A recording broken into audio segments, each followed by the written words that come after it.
Welcome everyone to the first of the digital conference talks taking place this evening. My name is Jason Weigel. I am the chair of GovHack Australia Limited, and I'm joined here by members from the ATO who I'll introduce in just one moment.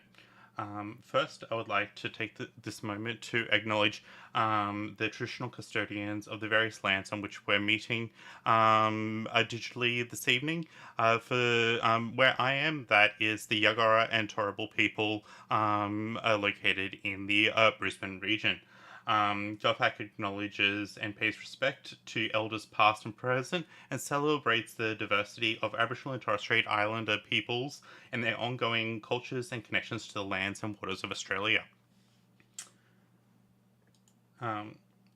This evening, we're going to be hearing from the ATO around data and analytics in the ATO for looking at how the ATO is transforming the client and stakeholder and staff experience through purpose-led data analytics solutions, highlighting their expanding use of automation and AI and ethical principles that ensure that they maintain community confidence in how they manage data throughout the data lifecycle. I am joined this evening by Marek Rucinski, the Deputy Commissioner of Smarter Data, Chris Kellahan, the Director for SDP Data Engineering, and Dr. Ying, the Assistant Commissioner for SDP Data Science. So welcome to each of you. Thank you, Jason. Hello, everyone. Thank you. Hey, everyone. Okay, so I think it's up to me to start the proceedings. So good evening, everyone. My name is Marek Rucinski. I'm the Deputy Commissioner for Smarter Data in ATO, and I've got the strategic responsibility for the capability, and I'm joined by my dear colleagues here, Chris and Ying. And we want to give you guys a bit of a perspective in regards to what we do, how we do things, and some of the things that we're working on in ATO to provide a bit of a canvas to the broader discussions around GovHack. As you can see here, a couple of key statements here. Obviously, Australian Taxation Office has got lots of data. That's one of the key things that really provides lots of interesting challenges for us in the data space. There's a lot of history in regards to utilization of data in our organization, and really it is used to at a very strategic level to transform the way that we provide experience to our clients and stakeholders and staff. And obviously, there is lots of work being done right now to ensure that the efficiency of the tax system is facilitated through proper and ethical usage of data. Yeah. In all instances, obviously, this is an area that is continuously evolving and expanding. As you very well know, lots of technology that is actually impacting this capability in the context of the cloud technologies, which Chris will cover, the AI and automation technologies that Ying will cover as well, but also in regards to us enabling the broader organizations through data literacy to actually consume and elevate the discussion overall. And for us, this is very, very important because we're facing a situation where demand is outstripping supply. And for us to cope and to support our colleagues and to support the community, we need to also expand the baseline skill set of data analytics across the ATO. And we'll talk about it a bit more a bit further on. So let me just give you a quick rundown on the very, very high level strategy that we have. So if we can move to the next slide. You can see a bit of a house here, very, very sort of, theoretical setup. And there's lots of things that are obviously affecting us. We've got lots of external influences as well, internal influences that drive our vision. And at the end of the day, what we really distilled our vision around, and what we distilled the things that we need to do are into 4 sort of shifts that really encompass our strategy, that really give focus to what we do around our capability build and how we try to evolve this value proposition, both for the organization as well as the community. So the first thing you see here is about strengthening our data foundations. We are in an area that is extremely data rich. but also experiencing the 3V or the 4V model every day of our lives, right? So the velocity, variety, volume, and veracity of data is something that we live every day. Lots of data coming our way, structured, unstructured, and we need to figure out how to cope.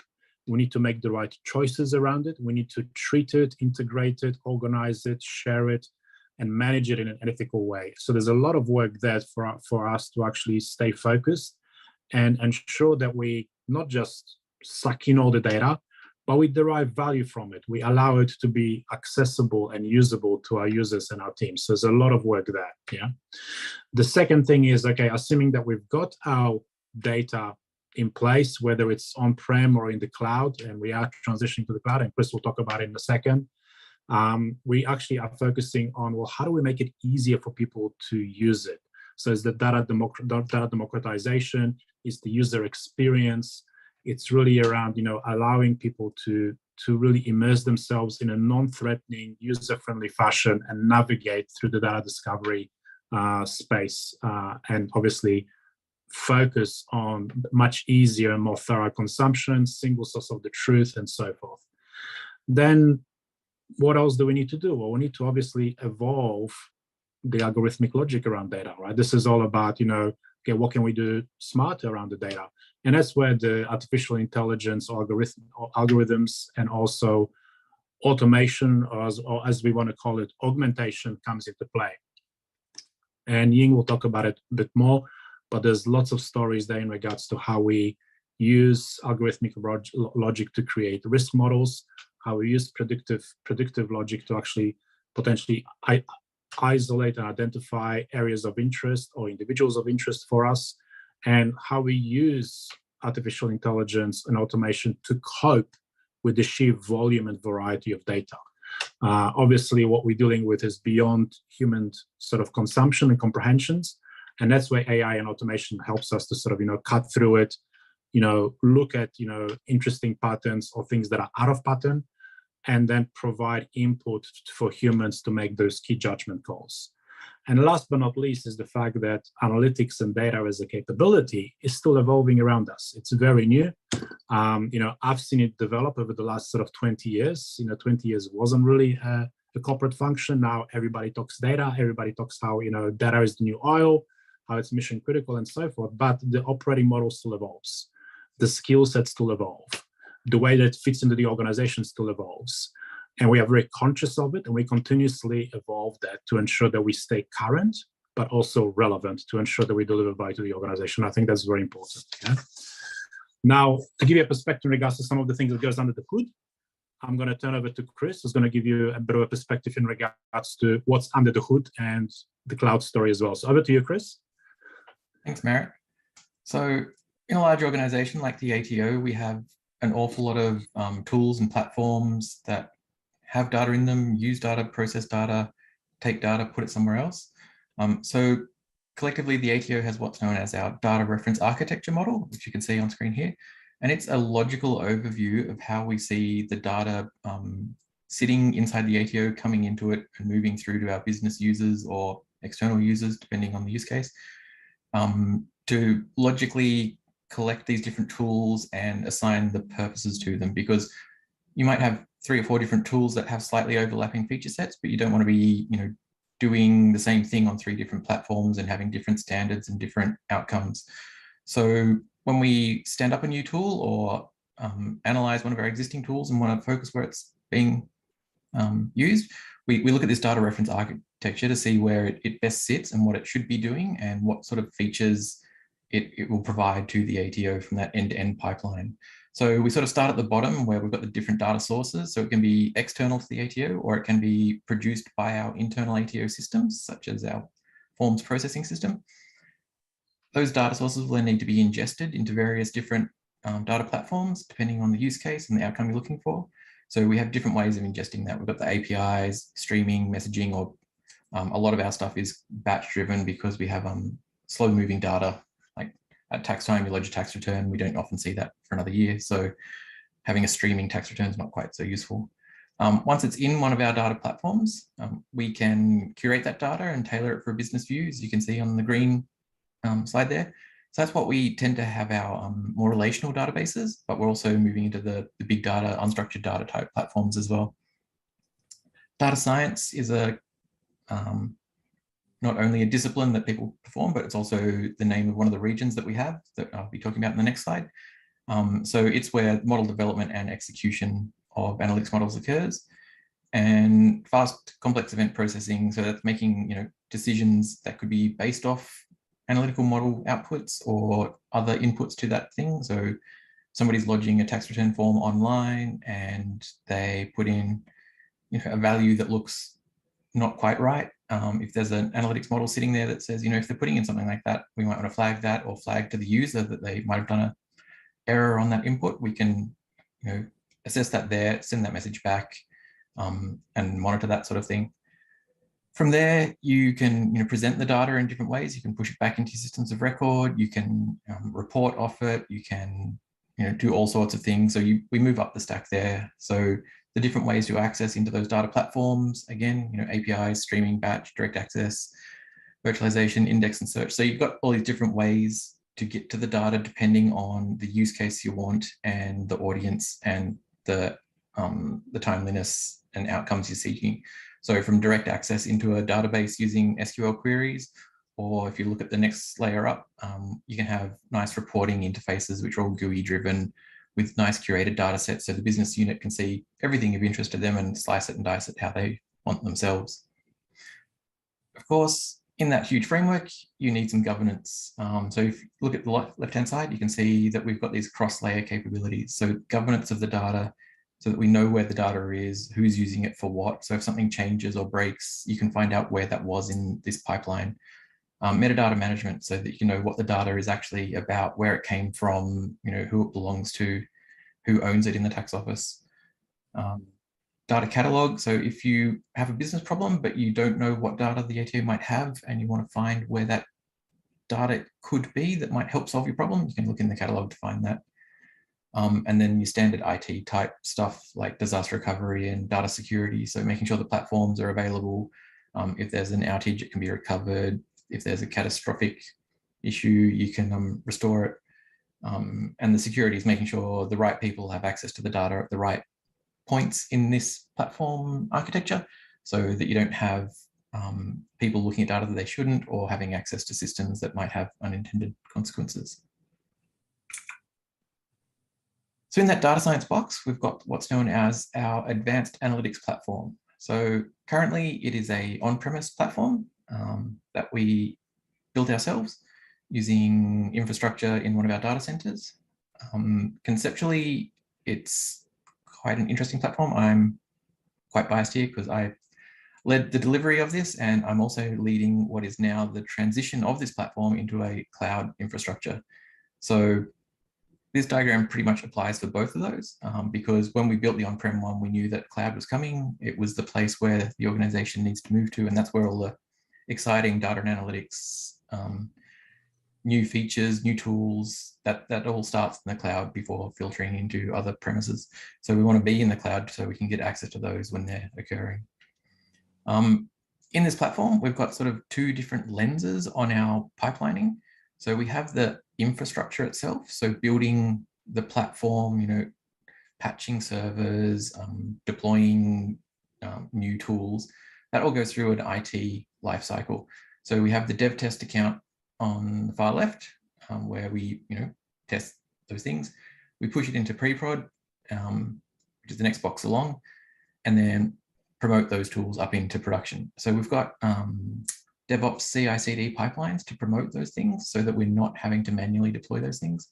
So we're sort of sitting fairly modern in our deployment techniques for this platform, and we use GitLab as our code repository and CI/CD engine. So in that, we've got Airflow for scheduling things. We've got, Kubernetes is a container platform where the models actually run. And we've got servers that are where the data scientists actually do their work. So from a IT promotion perspective, we're just, patching those servers, pushing up new versions.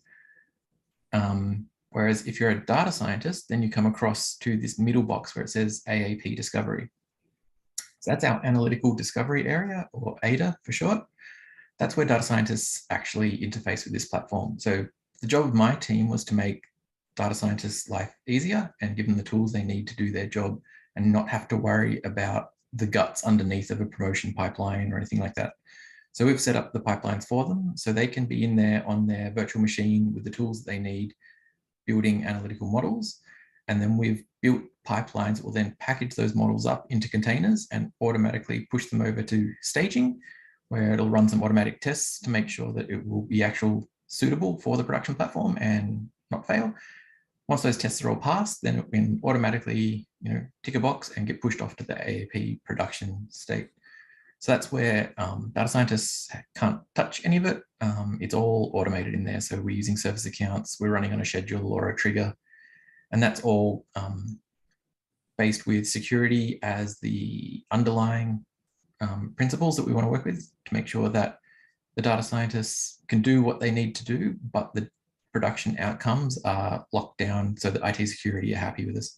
So that's been quite a challenge for us to find that balancing point, because we all know that as an IT developer sitting on the far left there, I don't need any data. I can just, build a server, build a patch.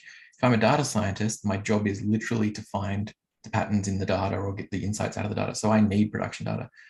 So this whole paradigm that we've built here was about how do we make sure that those data scientists can do their jobs with the data they need and yet still promote it up into a secure, industrialized and resilient platform. So yeah, we've got containers in the back end running on a Kubernetes service. So on-prem, we've got the upstream native Kubernetes, which we built from hand, which was a fun project. In cloud, we're using some more cloud native options there to sort of streamline the overhead of management of that. Airflow, again, is the scheduler. We've got different storage that we can access for the data scientists if they need fast storage for developing the model, or slow storage to archive off result sets that they might need to look at later. And yeah, that's pretty much that. So to transition to the cloud, we have this on-premise platform that's on infrastructure that's getting a bit old.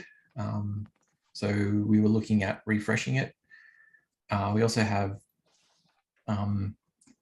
as we built it with one eye on the cloud, we made the decision that when we looked at needing to refresh the hardware, we saw some of the problems that we had in that as standard IT problems. Scaling is difficult on-prem. You need to stand up a project to bring in more infrastructure if you want to scale up.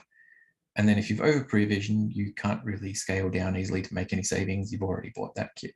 So the cloud was the obvious solution to those sorts of problems, but as well, it's that modernizing and getting access to the new tools as they come along so that we're not stuck in this on-premise paradigm of waiting for a vendor to build something that also works on-prem after they've already invested their first-party cloud offering. So once we get to the cloud, we should be secure, reliable, scalable, and cost-effective. So security, as I mentioned, is one of our underlying principles. You don't get that for free in the cloud. You've actually got to build it when you're building out the cloud. So we've had to hire some particularly smart people that have experience in this before, because we all know that transitioning to the cloud is a big undertaking, and there is quite a few pitfalls that if you're not experienced, you might stumble as you're going there.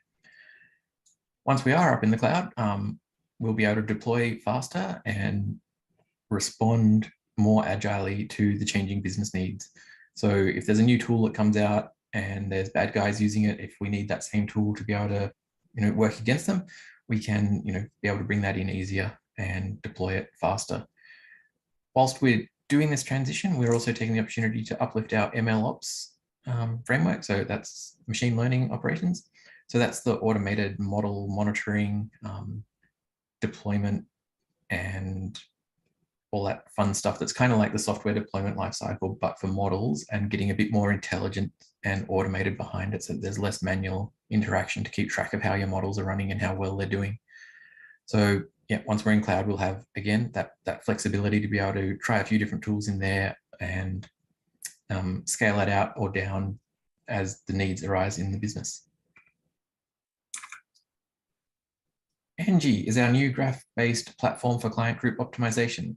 So as you can probably appreciate, lots of tax fraud isn't just one person doing one dodgy thing. There is networks of people doing this fraud. Having a graph database capability gives us the ability to look at the different entities, the different people, companies, and see how they are related through what we know and also what we find from other sources, and be able to build these networks showing how they're connected and be able to sort of zero in on where the controlling minds or the most influential people in these networks are. So in a graph database, you have the concept of a node and a link, which gives you the relationship, and then the nodes and the links form your graph.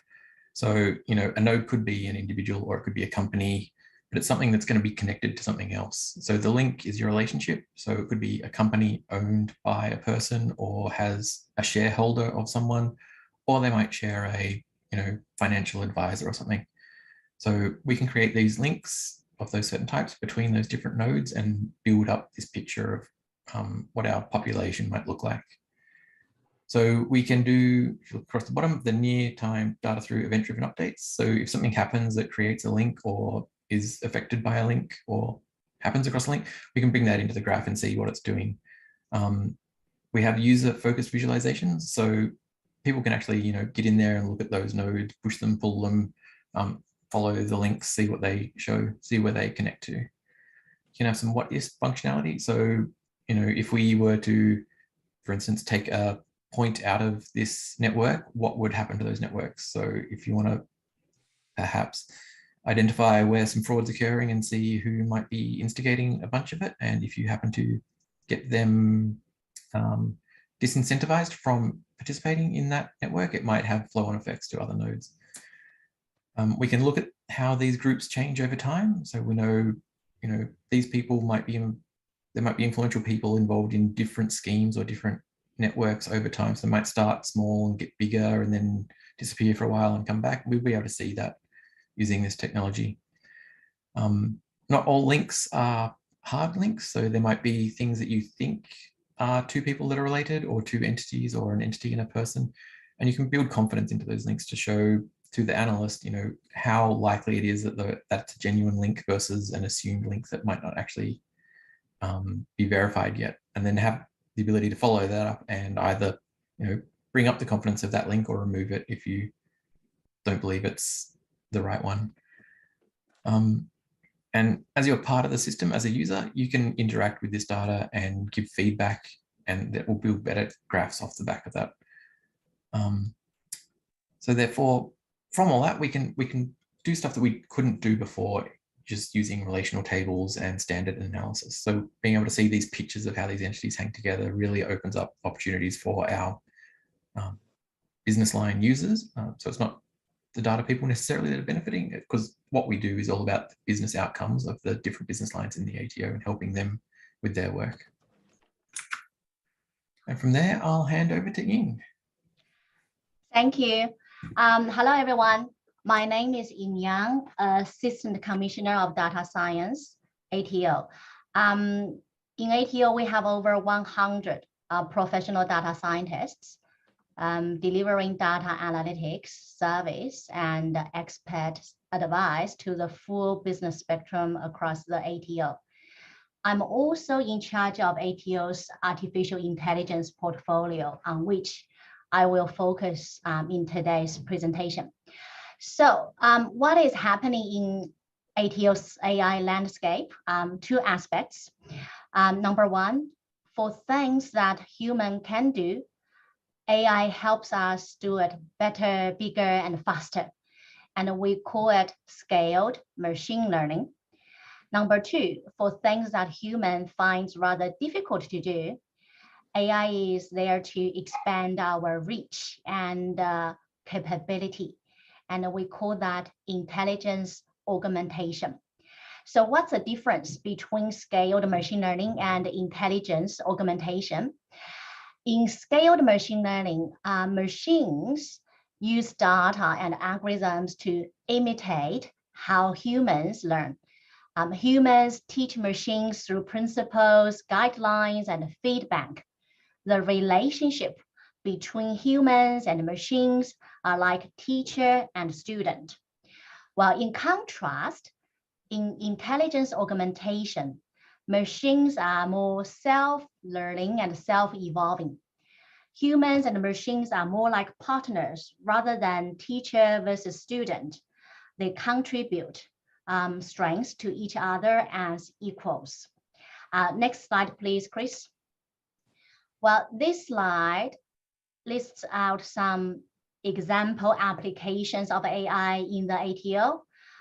Generally speaking, we cover every walk of AI for tasks like streamlining substantiation of deductions or comprehending large volumes of documents. Deep learning, especially computer vision and natural language processing, is used. For tasks like risk identification and treatment differentiation, machine learning and statistical modeling are used. For tasks like identifying possible promoters and facilitators of illegal Phoenix behaviors, graph analytics is used, as Chris just mentioned about ANGIE. All right, so next slide, please. I will do a simple deeper dive on the first example application, streamlining substantiation of deductions, so that you can have a real taste of how AI helps us. In Australia, a taxpayer can claim deductions that may reduce their taxable income and therefore reduce the payable tax. Upon such claim, the tax office may ask the taxpayer to provide, for example, proof of expense in order to substantiate their deduction claim. In the old days, that's the top bar on this slide, our case officers would manually check the evidence files, and we are talking about large numbers of highly diversified documents. Nowadays, that's the middle bar. We use AI to understand these documents, such as for each claim, AI can rank the evidence page from most relevant to least relevant, identify which lines on which page support match the claim, and present such information and insight to case officers to help their accurate and timely decision. While in the future, which is the bottom bar, we plan to extend such help to our clients as well. For example, when our clients upload their evidence files, AI can check the quality in real time. Hi, Marek, your invoice is quite blurry. Do you consider resubmitting a better resolution one so that we can process your claim accurately and timely? Or, hi, Chris, you uploaded a movie ticket. Could you tell me why you think it is work-related expenses? Such interactions help our clients get things right on the spot for a better experience, as well as help our downstream processing. Okay, on that note, I will pass the floor back to Marek. Thanks, Ying, and I'm thinking we're running out of time, so I'm going to keep it very, very short, guys, to make sure that we treat your time with respect. This is a quick story around data literacy, and I think this is important for us to consider that it is something that is essential to actually deriving value and broadening the church of analytics across the organization, and also reflecting the fact that we want people to spend more time on analyzing data with confidence, with precision, and with safety and ethics in mind, as opposed to looking for data. And we're building a lot of capability in that space, starting with Power BI as our baseline, but also wrapping around it lots of training, both for specialists as well as people that are more lay people around data, but still interested in playing with data, to ensure they play with data with, confidence. And this is very important for us because it also changes the narrative and conversations that specialists in data have with broader business people. It elevates those discussions. And I think for me, then in effect, it elevates the whole organization in the context of how capable we are in regards to utilization of data. One last thing that I want to raise with you guys, that whatever we do in ATO, and I think this is on the next slide, please, is wrapped around very clear ethics principles. We hold data that is very secure, very private, very sensitive, And we are very, very aware of those components and characteristics of data. And you can see here, we've got very clear principles that really guide how our team utilizes data for purposes of delivering services or delivering insights. But also, the whole organization, which is 22,000 people, have been trained in this data ethics as well. So it also gives you a perspective how involved everybody is in regards to ATO becoming data-driven, and how important the organization feels data is to not just its strategic objectives, which is quite obvious, but also day-to-day, decision-by-decision operations. And I think for me that's very exciting, because it makes our work and the work of our team, that much more valuable and that much more visible day-to-day. And I think for me that makes this place, a very good place to work in, because obviously data analysis, data scientists, data specialists, data engineers are valued in what they bring to bear. Yeah. And on that note, I want to sort of, get over to the next slide and really, get you guys revved up as the potential hackers in GovHack around, the problem that we're going to be setting out for you guys. And it is really a problem that is actually very dear to our business partners and business clients, because it is very much at the heart of making the tax system more efficient through better usage of data. It is obviously something that is continuously challenging us, because the data changes, the business problem change, the legislation changes, and also some of the rogue players out there change as well.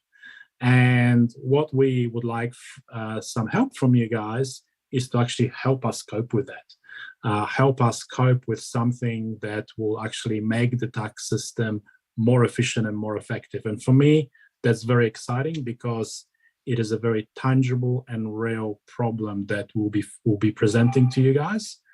And I really look forward to seeing the results of it. And on that note, I'm going to hand over back to our facilitator. Thank you very much for giving us your time and extra few minutes as well. And thank you to Chris and Ying for guiding us through the discussion. Okay, thank you very much for each of you for that presentation. It was very insightful. I do have a few questions while we have a little bit of time. The first one was looking at ways that you can identify fraud. One of these was looking at, do you use things such as Benford's Law and other similar tools?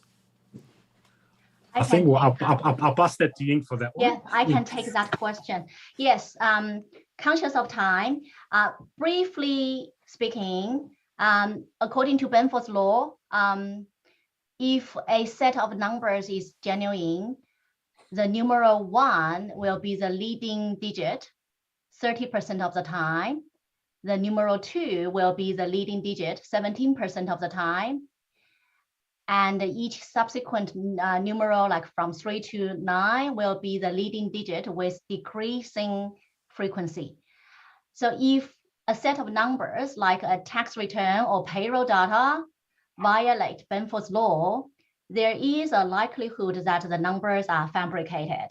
But there are other possibilities as well. So the answer is yes, we use Benford's Law as one method to identify potentially fabricated numbers. Back to you. Okay, and the last question I have is, a large amount of the participants in GovHack are students at university, some of them in their final years. What way could they go about looking to be a part of the ATO in this area if they're interested in it? Well, thank you for that question. I think it's a very positive question to hear, and hopefully we gave you a flavor of the work that we do. Look, number of very easy avenues. Go to our website. We've got specific graduate programs that are very much part and parcel of our intake of new talent, and we do that on an annual basis. So if you are interested in joining ATO, I really encourage you just to get your fingers do the walking, and go to ATO website, and Google and just search for a graduate program, and you can go from there. It's a very structured program. It's a 2-year program that allows you to be rotated to different parts of the organization, and then obviously settle down in the area of your specialty. Yeah, and we've been doing it for a number of years, and we get about, I think, on average, about 50 to 60 graduates a year coming into our team, and about a few hundred graduates going into ATO every year. Yeah. So excellent question. I'm glad somebody asked it. Yeah, in addition to that, Jason, we also have a program called UPEP. So that the audience for that program is students who are still studying in the uni. So they haven't graduated. So it's not eligible for the graduate program, as Marek mentioned, but we treat them as interns. So they can come to work for us while they are still studying. So that's another avenue. Yeah. Thank you, Ying. That's a good reminder. And in fact, if you looked at my LinkedIn profile, I've actually advertised another way, because we've got avenues for year 12 leavers as well to enter the public sector and be streamed towards data analytics capabilities as well. So there are multiple entry points, guys, if you're interested in pursuing this space. Okay, thank you very much for each of you for the response to those questions and the talk as a whole. So we'll look forward to talking to you throughout the competition weekend, as we have the challenges and listening to the mentors assist the participants. And I look forward to seeing some of the ideas that come out of the participants in response to your challenge. So thank you very much. And for those on the live stream, thank you very much for joining us. We will be going into the Queensland Connections event shortly, starting at 7 p.m. Eastern Standard Time, followed, and then we have the International Digital Connections event tomorrow night, starting at 6:30 Australian Eastern Standard Time. So join us for those talks, and once again, thank you very much, everyone. Thank you, Jason. Everyone. Have a good night. Bye for now. Bye.